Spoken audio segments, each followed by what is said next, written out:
So if you have nothing in common with Tutankhamun, you're not alone. So just walk like an Egyptian anyway. Because scientists have finally discovered the true purpose of the pyramids. Author Mark Twain once said, "It ain't what you don't know that gets you into trouble. It's what you know for sure that just ain't so." So watch this. The Great Pyramid of Giza is a magnificent tomb that was constructed to highlight the majesty of Egyptian pharaohs.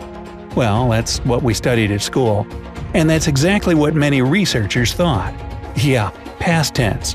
Brace yourself, folks, because it looks as if scientists have finally discovered the true purpose of the pyramids. It seems these mysterious and unique structures, built with incredible mathematical precision, might have had a function that was a far cry from burying the dead.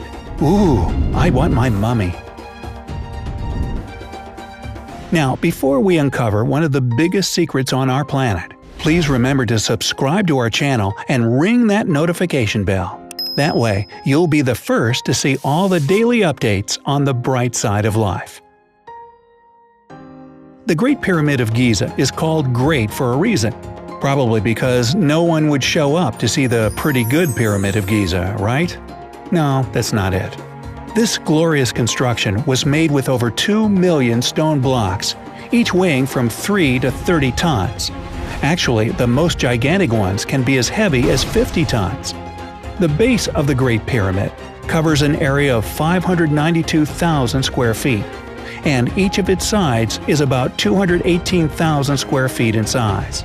The outer layer of the pyramid consists of 144,000 polished casing stones that are around 8 feet thick and weigh no less than 15 tons each. Experts guess that it probably took over 20 years to build this monumental structure, and that's only if 20,000 workers arrived at the building site every day. So, do you really think that all this time, effort, and manpower was spent just to create a tomb, however glorified it might be?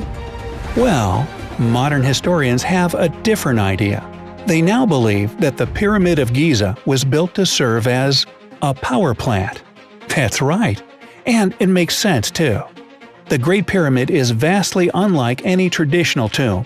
There's no wall art, intricate coffins, flashy artifacts, or sealed doors. Not to mention, it's missing the most important thing that any tomb should have – a mummy. Or even a daddy. And if you let go of the stereotype that ancient civilizations were less developed than we are today, a question arises. Could the ancient Egyptians have had technologies as advanced as the modern ones? What if their knowledge was lost only to be rediscovered centuries later? What people know for sure is that thanks to Nikola Tesla and Thomas Edison, electricity turned into a widespread commodity at the end of the 19th century.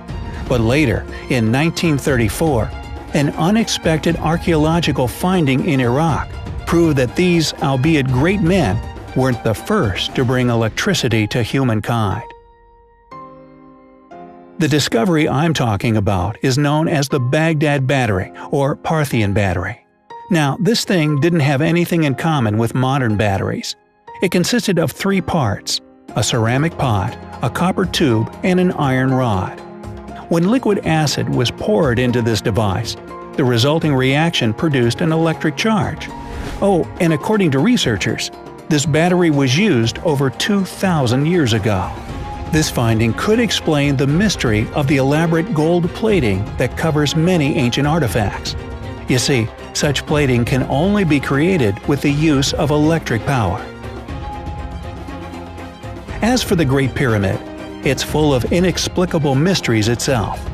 First of all, hidden inside, there are numerous tunnels leading deep underground. These areas still remain unexplored, but is that missing mummy hanging out in there somewhere? Perhaps, but I doubt it. Also, the Great Pyramid of Giza was once covered with amazingly polished limestone. These casing stones were created in such a smooth manner that their surface was absolutely flat. As a result, the structure could reflect the rays of the sun pretty much like a mirror. An additional bonus was flawless insulation inside the pyramid. Interestingly enough, the Egyptians also used a special material, dolomite, on the inner sides of the pyramid. This mineral is known to multiply electrical conductivity. Not to mention, the underground tunnels and passageways that run throughout the inside of the pyramid are lined with somewhat radioactive granite. This granite contains a lot of metal and quartz crystals, both of which are great conductors of piezoelectricity. This type of electricity results from putting pressure on quartz. The granite used in the Great Pyramid would have ionized the air inside, creating a particular chemical reaction which, in turn, increased the conductivity.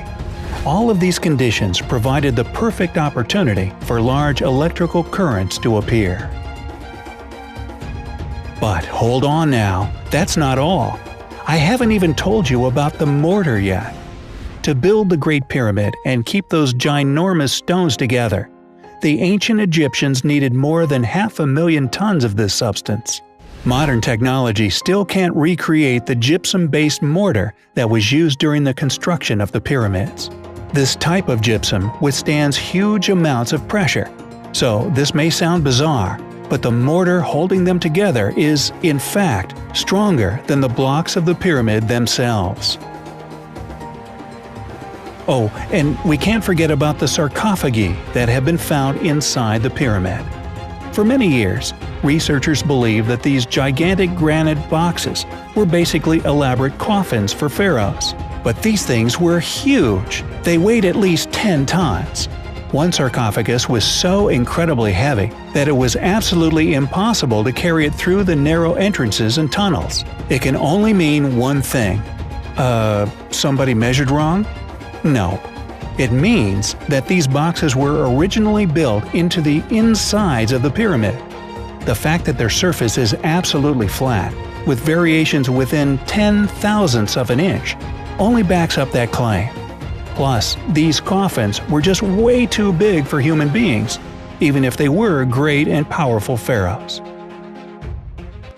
In 1993, an inaccessible secret room was uncovered beneath the Great Pyramid. This room, which seemed to be deliberately concealed, was dubbed the Queen's Chamber.